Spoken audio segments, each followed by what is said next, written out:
आज का जो पहला पॉइंट है वो है position of point relative to a given line. मान लो आपके पास में कोई स्ट्रेट लाइन इस तरीके से गिवन है और आपको दो रेंडमली पॉइंट गिवन है। क्वेश्चन में दो रेंडमली पॉइंट गिवन है जिसका नाम मैंने S1 S2 रखा है और इस लाइन का नाम मैंने L ऑफ S1 रखा है। फिर आपको ये बताना होगा कि ये दोनों स्ट्रेट लाइन के सेम साइड में आते हैं या फिर दोनों ऑपोजिट साइड्स में आते हैं। तो इस चीज़ को सिंपली चेक करने के लिए हम लोग यूज़ करते हैं L of S1 L of S2। इसका मतलब है कि मैंने ये दोनों पॉइंट स्ट्रेट लाइन में पुट किए हैं। अगर इन दोनों का साइन आपके पास में सेम आता है इसका मतलब दोनों सेम साइड में लाई करते हैं, और अगर इन दोनों का साइन आपके पास में ऑल्टरनेटिव आता है दैट मीन्स प्लस माइनस या फिर माइनस प्लस में आता है L ऑफ S1 और L ऑफ S2 की वैल्यू, तो आप कहेंगे कि ये दोनों ऑपोजिट साइड्स में आते हैं, किसी भी स्ट्रेट लाइन के ऑपोजिट साइड्स में आते हैं। तो चलिए नेक्स्ट पॉइंट डिस्कस करते हैं। नेक्स्ट पॉइंट है कंडीशन ऑफ कंकरेंसी। तो चलिए हम सबसे पहले समझते हैं कंकरेंसी का मतलब क्या होता है। जब तीन या तीन से ज़्यादा लाइन आपस में इंटरसेक्ट करती है किसी पर्टिकुलर पॉइंट पे तो हम इसे कंकरेंसी कहते हैं।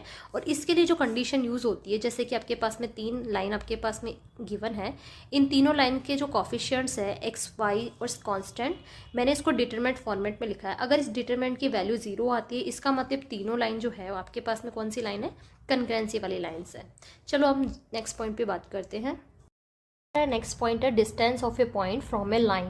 मतलब आपको किसी पॉइंट का किसी लाइन से अगर डिस्टेंस निकालना है, सबसे पहले आप परपेंडिकुलर ड्रॉ करेंगे, फिर आप परपेंडिकुलर डिस्टेंस निकालेंगे, जिसका फॉर्मूला क्या है, D is equal to mod of a x1 plus b y1 plus c upon root of a square plus b square. यहाँ पे मैंने स्ट्रेट लाइन की जो इक्वेशन है इसमें ये पॉइंट पुट किया है ऊपर की तरफ, और नीचे में ये जो कॉफिशिएंट है एक्स और वाई के अपॉन में root of a square plus b square के है। तो ये आपके पास में फॉर्मूला है परपेंडिकुलर डिस्टेंस निकालने का। अब मान लो ये दोनों लाइन जब पैरेलल हो जाए तो आपके पास में एक इक्वेशन है a x plus b y plus c, और दूसरी इक्वेशन आपके पास में, क्योंकि ये पैरेलल है दोनों के स्लोप इक्वल होंगे, दोनों के कांस्टेंट अलग अलग होंगे, तो यहाँ पे दोनों की अगर डिस्टेंस फाइंड आउट करनी है उसका जो फॉर्मूला होता है mod C1 minus C2 upon root of a square plus b square. ये दोनों का डिस्टेंस निकालने का फॉर्मूला होता है।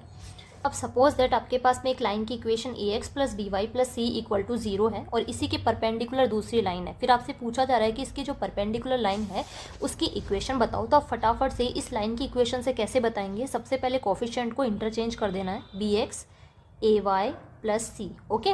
फिर आपको क्या कर देना है, साइन भी चेंज कर देना है, मतलब y का जो कॉफिशिएंट होगा उसको नेगेटिव साइन रखना है और x के कॉफिशिएंट को पॉजिटिव साइन रखना है, ओके।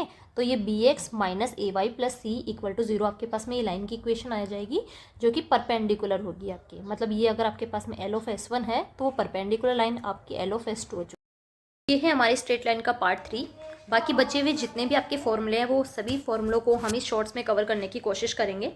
तो देखो यहाँ पे हमारा जो पहला पॉइंट है वो है image of a point with respect to a line. ये हमारा एक्सिस ग्राफ है। तो चलिए मैं आपको बताती हूँ कि इमेज क्या होता है। जैसे कि मैंने रेंडमली कोई पॉइंट x1, y1 यहाँ लिया है, और अगर इस पॉइंट का मैं एक्स एक्सिस के रिस्पेक्ट में इमेज निकालना चाहती हूँ तो इमेज कुछ यहाँ बनेगी। इसका मतलब होता है ये पॉइंट हमारे एक्सिस से कितना डिस्टेंस ऊपर है और कितना डिस्टेंस ये नीचे आएगा। दैट मीन्स y1 डिस्टेंस ऊपर है, y1 डिस्टेंस नीचे आना चाहिए इमेज के लिए। तो हमारा जो न्यू कोऑर्डिनेट हो जाएगा वो x1, y1 हो जाएगा। क्यों? क्योंकि ये एक्स एक्सिस के नीचे बना हुआ है। इसी टाइप से अगर कोऑर्डिनेट x1, y1 की y एक्सिस के रिस्पेक्ट में अगर हमें इमेज निकालनी है तो जितना डिस्टेंस ये आगे की तरफ मूव कर रहा है दैट इज x1, उतना ही डिस्टेंस ये पीछे की तरफ मूव करेगा दैट इज x1। तो नया वाला कोऑर्डिनेट माइनस x1, y1 बनेगा। इसी टाइप से अगर किसी कोऑर्डिनेट x1, y1 का y equal to x line के रिस्पेक्ट में आपको इमेज निकालना है तो हमें कुछ नहीं करना, y को x में इंटरचेंज करना है। तो नया वाला जो कोऑर्डिनेट आपका बनेगा वो y1, x1 बनेगा। अब चलते हैं आगे। अब जब कभी आपके पास में कोई कोऑर्डिनेट x1, y1 इस तरह से गिवन हो और आपको किसी लाइन के रिस्पेक्ट में इमेज निकालनी है तो आपको सिंपली किस तरीके से याद रखना है मैं वो चीज़ बताती हूँ। कैपिटल X, क्योंकि आप नया पॉइंट निकालना चाहते हो, इसका इमेज निकालना चाहते हो, तो कैपिटल X माइनस पुराना वाला पॉइंट x1 अपॉन इसके कोफिशिएंट x और y के कोफिशिएंट नीचे की तरफ आएंगे, और ये -2, बहुत सारे बच्चे ये -2 भूल जाते हैं, तो ये दिमाग में रखना कि 1 स्टेप ऊपर से नीचे की तरफ आ रहा है, 2 स्टेप, 1 स्टेप 2 स्टेप, इसलिए -2 आएगा। और नीचे की तरफ मैं भी बताती हूँ -2। ये पॉइंट आपको सिंपली इस इक्वेशन में पुट कर देना है अपॉन में ए square plus b square.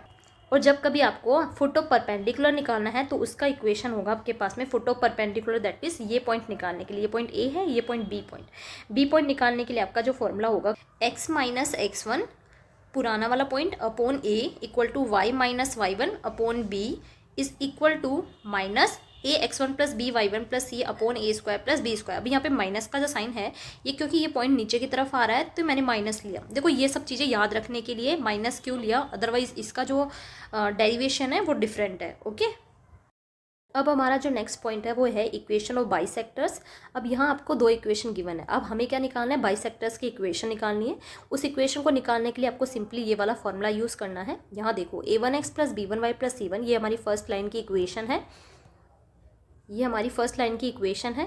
And equal two plus minus a2x plus b2y plus c2 upon a2 square plus b2 square, ये वाले a2 b2। ओके, अब यहाँ पे बच्चों को सबसे ज़्यादा कन्फ्यूजन होती है प्लस आएगा या माइनस आएगा, किसके लिए, एक्यूट या ऑब्ट्यूज को चेक करने के लिए। ओके, इस चीज़ को समझने के लिए आप आपको बहुत सिंपल सा मेथड बताती हूँ, वही आप अप्लाई करोगे तो आपको कोई प्लस माइनस में उलझने की ज़रूरत नहीं पड़ेगी। तो देखो ये आपके पास में एल ऑफ एस वन है, ये आपके पास में एल ऑफ एस टू है, मतलब आपके पास में जो गिवन स्ट्रेट लाइन है वो दोनों की इक्वेशन मैंने आपको यहाँ इस ग्राफ में बताई। ओके, अब आपके पास में ये बाइसेक्टर्स की इक्वेशन है, जो आपके पास में मैंने बाइसेक्टर की इक्वेशन निकालने का फॉर्मूला लिखा है। अब इसको प्लस साइन के साथ में जब आप इसको सॉल्व करोगे तो या तो इक्वेशन आपके पास में क्यू ऑफ एस वन आएगी या आपके पास में क्यू ऑफ एस टू आएगी। प्लस साइन के साथ में जब आप इसको सॉल्व करोगे तो सिंपली आप इसको कैसे चेक करोगे कि ये ऑब्ट्यूज आएगी कि एक्यूट आएगी। उसके लिए आपको क्या करना है, ये जो गिवन इक्वेशन आपके पास में इसका स्लोप निकाल लो सबसे पहले, और जो प्लस साइन के साथ में आप इसको सॉल्व करोगे तब आपके पास में कोई स्ट्रेट लाइन की इक्वेशन आएगी, वहाँ से आपके पास में उसका स्लोप निकालो m2s। मैं यहाँ पे क्या करना चाहती हूँ, मैं यहाँ पे बेसिकली आपके पास में जो गिवन इक्वेशन है L ऑफ S2 और Q ऑफ S1 जो I है उनके बीच का एंगल निकालना चाहती हूँ। अब एंगल निकालने के लिए हम लोगों को क्या ज़रूरत पड़ती है, स्लोप की। तो मैंने दोनों का स्लोप ले लिया, m1 minus m2 upon 1 plus m1 m2। ये आपके स्लोप निकालने का फॉर्मूला होता है एंगल निकालने का। अगर आपके पास में एंगल 45 डिग्री से बड़ा आता है, 45 डिग्री से बड़ा आता है, इसका मतलब आपने जो प्लस साइन के साथ में सॉल्व किया है वो आपको ऑब्ट्यूज देगी। कौन सी इक्वेशन देगी, ऑब्ट्यूज इक्वेशन देगी। और जो नेगेटिव साइन के साथ में आएगी वो आपके पास में एक्यूट देगी। तो आई होप आपको सिंपली समझ में आया होगा। अब हमारा नेक्स्ट पॉइंट है पेयर ऑफ लाइंस।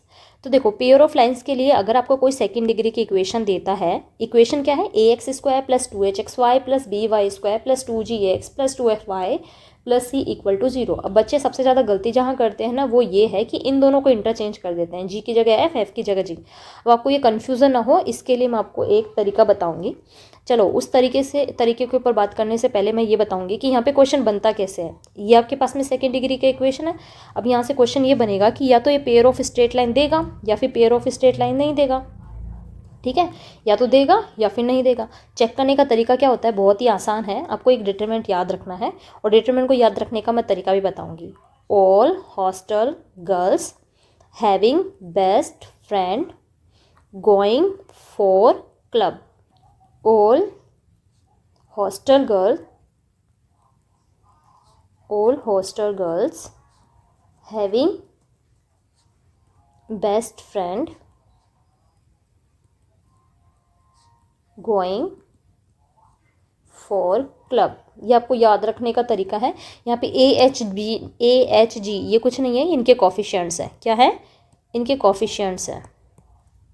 AHG ये सभी इनके कोफिशिएंट है। यहाँ भी आप इसी चीज़ को फॉलो करेंगे, ऑल हॉस्टल गर्ल्स, इसलिए आपसे कभी भी गलती नहीं होगी, ऑल हॉस्टल गर्ल्स। तो जी यहाँ पे फिक्स हो गया, जी के साथ में क्या आएगा, एक्स आएगा, मतलब एक्स का कोफिशिएंट क्या आएगा, ऑलवेज जी आएगा। क्यों आएगा, क्योंकि ऑल हॉस्टल गर्ल्स। अगर आपको ये भी याद हो गया ना, ऑल हॉस्टल गर्ल्स, तो आप इसमें इंटरचेंज जो करते हो वो मिस्टेक भी आप नहीं करोगे। तो अपनी मिस्टेक्स को सबसे पहले पहचानना सीखो और डायरेक्टली इसका डिटरमिनेंट अगर जीरो मिलता है, किसका, इस डिटरमिनेंट की वैल्यू अगर आपको जीरो मिलती है तो आप क्या कहेंगे यहाँ से कि ये मुझे पेयर ऑफ स्ट्रेट लाइन दे रहा है, पेयर ऑफ स्ट्रेट लाइन मिल रहा है अपने को। अगर इसकी value not equal to zero मिलती है इसका मतलब ये पेयर ऑफ स्ट्रेट लाइन नहीं बनाता। ओके, हमारा नेक्स्ट पॉइंट है homogeneous equation of second degree. अब यहाँ पे देखो एक तरफ तो आपको होमोजीनियस इक्वेशन दिख रही है आपके पास में, एक ही आपकी नॉन होमोजीनियस इक्वेशन दिख रही है। दोनों सेकंड डिग्री की इक्वेशन है, ये दोनों आपकी सेकंड डिग्री की इक्वेशन है। ओके, ये दोनों आपकी सेकंड डिग्री की इक्वेशन है। इन दोनों इक्वेशंस में क्या चीज़ कॉमन होती है, पहले उसकी बात करते हैं। इनमें एंगल दोनों का इक्वल होता है, इनमें सम ऑफ स्लोप्स ये इक्वल होता है, प्रोडक्ट ऑफ स्लोप ये भी इक्वल होता है, उनका नेचर भी इक्वल होता है। अब ये तीनों होते क्या हैं, ये चारों। तो देखो एंगल के ऊपर बात करते हैं। सबसे पहले एंगल निकालने के लिए हम जो पेयर ऑफ स्ट्रेट लाइन्स में यूज़ करते हैं वो tan theta is equal to 2√h² minus AB upon A+B। अब यहाँ पे या तो h की बात हो रही है या फिर AB की बात हो रही है, वो दोनों के दोनों यहाँ से यहाँ तक कंप्लीट हो जाते हैं, मतलब ये दोनों इन दोनों में सेम है, ये दोनों इन दोनों में सेम है, होमोजीनियस में नॉन होमोजीनियस में। तो यहाँ पर हम एंगल निकाल सकते हैं किसके बीच में, ये जो पेयर ऑफ लाइंस है इन दोनों के बीच का हम लोग एंगल निकाल सकते हैं। और एंगल कौन से फॉर्मूले से निकलेगा, यहाँ से tan theta is equal to 2√h² minus AB upon A+B। अब यहाँ पे दो कंडीशन सुनो, अगर आपके पास में h² इक्वल टू AB आता है, इसका मतलब tan थीटा की वैल्यू इक्वल टू 0 हो चुकी है। tan थीटा की वैल्यू क्या हो गई, इक्वल टू 0 हो गई। इसका मतलब दोनों जो लाइन्स है आपकी या तो कोइंसाइड हो जाएंगे या फिर दोनों पैरेलल हो जाएंगे। ओके, अगर आपके पास में अगर आपके पास में सेकंड कंडीशन क्या है, अगर आपके पास में A+B इक्वल टू 0 होता है तो वो दोनों लाइन्स के बीच में मतलब tan theta is equal to कितना मिलेगा, tan theta equal to 90 degree मिलेगा। डायरेक्टली थीटा इक्वल टू 90 लिखती हूँ मैं। ओके, थीटा की वैल्यू 90 मिलेगी। इसका मतलब जो पेयर ऑफ स्ट्रेट लाइंस आपके पास में बनेंगे उन दोनों के बीच के जो एंगल होंगे वो क्या होंगे, 90 डिग्री। दैट मीन्स वो दोनों परपेंडिकुलर होंगे। ये दोनों कंडीशन समझ में आई। ये दोनों कंडीशन कहाँ से निकालते हैं, पर एंगल के फॉर्मूले से ही आते हैं। हम फटाफट से इस इक्वेशन से चेक कर सकते हैं। यहाँ पे A+B इक्वल टू 0 मिलता है तो फटाफट से हम क्या बोल देंगे, जो तो पेयर ऑफ स्ट्रेट लाइन आपके पास में आएगी वो 90 डिग्री का एंगल बनाएंगे, परपेंडिकुलर होंगी। अगर यहाँ से h² इक्वल टू AB आता है, इसका मतलब वो दोनों के दोनों लाइन्स होंगी, वो कोइंसिडेंट लाइन्स होंगी। Okay, yes. अभी हमारे पास में सेकंड डिग्री की होमोजेनियस इक्वेशन है। इस इक्वेशन में सेकंड पार्ट हम लोगों ने क्या देखा था, क्या चीज़ इक्वल होती है, sum and product of slope. Okay, slope का सम कैसे निकालेंगे, इजी तरीका ये है कि आप सबसे पहले जैसे ax² 2hxy प्लस by² लिखा है, सबसे पहले इसको उल्टा लिख दो, 2hxy प्लस ax²। ये मैंने उल्टा लिख दिया। उल्टा लिख के कुछ नहीं करना, जैसे आप इक्वेशन को डील करते हो क्वाड्रेटिक इक्वेशन में, सेम वही तरीका है। कैसे यूज़ करते हो, सम कैसे निकालते हो, -2h/b। और प्रोडक्ट कैसे निकालते हैं, प्रोडक्ट निकालने के लिए फटाफट से हम कांस्टेंट टर्म ले लेते हैं जो कि कितनी है, a/b। किसका कांस्टेंट, फाइनल वाला constant. Okay, by² 2hxy plus ax²। उसी तरीके से डील करना है आपको। मैंने x² कंसिडर नहीं किया है, क्यों नहीं किया है, क्योंकि हम सेकेंड डिग्री की इक्वेशन पे बात कर रहे हैं। ओके, तो इस तरह से हम स्लोप का सम निकाल लेंगे और प्रोडक्ट निकाल लेंगे। ओके, चलो आगे। अब बात करते हैं तीसरा पॉइंट, जो कि क्या है, नेचर। नेचर में क्या होता है, या तो आपके पास में पेयर ऑफ लाइंस आपके पास में आती है, वो या तो रियल होती है, रियल एंड डिस्टिंक्ट। ओके, या फिर आपके पास में सेकंड क्या होती है, कोइंसिडेंट होती है। जो दो पेयर ऑफ स्ट्रेट लाइन आपके पास में आती है वो कोइंसिडेंट होती है। या फिर तीसरी जो कंडीशन आपके पास में बनती है वो है इमेजनरी की बनती है। अब देखो आप कैसे चेक करेंगे, सिंपली आप ऐसे चेक करेंगे, यहाँ पे आपके पास में ax², ये आपके पास में ax² 2hxy प्लस by² है। ओके, यहाँ से a/h/b इन तीनों की वैल्यू आपके पास में आ जाएगी। अब रियल और डिस्टिंक्ट के लिए सबसे पहले h² is greater than ab होना चाहिए, ये कंडीशन है। और कोइंसिडेंट के लिए क्या होना चाहिए, h² ab के बराबर होना चाहिए। इफ़ अगर ये चीज़ है तो हम ये बोलेंगे कि दोनों पेयर ऑफ स्ट्रेट लाइन है, कोइंसिडेंट है। इमेजनरी कब कहेंगे, जब h² की वैल्यू लेस देन ab होगी, मतलब पॉजिटिव होगी, तो हम बोलेंगे रियल है, डिस्टिंक्ट है। दोनों पेयर ऑफ लाइन्स रियल हैं और डिस्टिंक्ट है। और अगर वो h² इक्वल टू ab होगा तो कोइंसिडेंट है। अगर वो इमेजनरी कब आएगी, जब h² की वैल्यू लेस देन ab होगा। ओके, सपोज दैट ये आपके पास में कोई पेयर ऑफ स्ट्रेट लाइन की इक्वेशन है सेकेंड डिग्री की। ओके, सपोज करो कि ये आपके पास में दो पेयर ऑफ लाइन्स है, ये दो पेयर ऑफ लाइन्स है। ओके, मैंने L(s1) माना है, सेकेंड L(s2) माना है। अब इन्हीं के परपेंडिकुलर परपेंडिकुलर नहीं, एंगल बाइसेक्टर वाली लाइन्स ड्रॉ किया है। ये दोनों एंगल बाइसेक्टर वाली लाइन ड्रॉ किया है। और अगर मैं इन दोनों को, किसको, Q(s1) को और Q(s2) को, इन दोनों को जॉइंट करके कंबाइन की एक इक्वेशन बनाना चाहूँ, जैसे आपके पास में ये है। Okay, joint equation of the bisectors, फिर वो कैसे बनेगी आपकी, सिंपल है, बिल्कुल सिंपल है। ये आपके पास में ax² ay² दिख रहा है, दोनों को सब्सट्रैक्ट करो। कैसे, x² माइनस y² अपॉन करके इन दोनों के कोफिशिएंट को सब्सट्रैक्ट कर दो। इज इक्वल टू xy दिख रहा है ऊपर, तो ऊपर xy लिखो, नीचे इसका कोफिशिएंट लिखो। कुछ नहीं किया है, ऊपर मैंने xy की टर्म्स रखी है। ये देखो, ऊपर मैंने xy की टर्म्स रखी है और नीचे मैंने क्या लिखा है, इनके कोफिशिएंट्स लिखा है। ये याद करने का बहुत अच्छा तरीका है आपका। तो x² माइनस y² अपॉन में इनका कोफिशिएंट लिखना है, इज इक्वल टू xy, ऊपर तो xy लिखना है, नीचे इसका कोफिशिएंट लिखना है अपॉन h। तो ये आपके पास में जॉइंट इक्वेशन हो गई ऑफ द बाइसेक्टर्स। कौन से LOF के LOF की ये जो आपके पास में इक्वेशंस आई हैं, ये दो इक्वेशन, उनकी इक्वेशन को निकालने का ये तरीका है। ये आपके पास में सिंपल तरीके से दे देगा। ओके, नेक्स्ट चलिए मैं एक चीज़ और बताती हूँ आपको। ये आपके पास में सेकंड डिग्री की इक्वेशन है। ओके, अगर आपके पास में पेयर ऑफ स्ट्रेट लाइन आपके पास में जो आएंगी, अगर वो दोनों पेयर ऑफ लाइंस आपके पास में पैरेलल होती है, कैसी होती है, पैरेलल होती है, तो उसकी जो कंडीशन मैंने आपको एक तो बताई थी वो कोइंसिडेंट वाली। ओके, जहाँ पे h² = AB किया करते थे। अगर हमें नॉन होमोजीनियस के लिए बात करनी हो, जैसे कि आपके पास में नॉन होमोजीनियस की इक्वेशन क्या होती है, ax² 2hxy + by² + 2gx + 2fy + c = 0। आपके पास में ये इक्वेशन है। इस इक्वेशन से आपको ये बताना है कि जो पेयर ऑफ स्ट्रेट लाइन आएगी, या तो आपके पास में वो पैरेलल आती है। अगर वो आपके पास में पैरेलल आती है तो पैरेलल की आपके पास में कंडीशन पूछेगा कि क्या कंडीशन है, ये दोनों लाइंस पैरेलल आएंगी। तो उसके लिए कंडीशन आपको सिंपली ये है कि g² - ac की जो वैल्यू होगी वो ऑलवेज पॉजिटिव होनी चाहिए। इफ़ अगर g² - ac > 0 हो एंड a/h = h/b = g/f, ये डायरेक्टली गिवन होता है। ओके, ऑप्शंस में ये डायरेक्टली गिवन होता है। तो बेसिकली हमें ये कंडीशंस याद होनी चाहिए।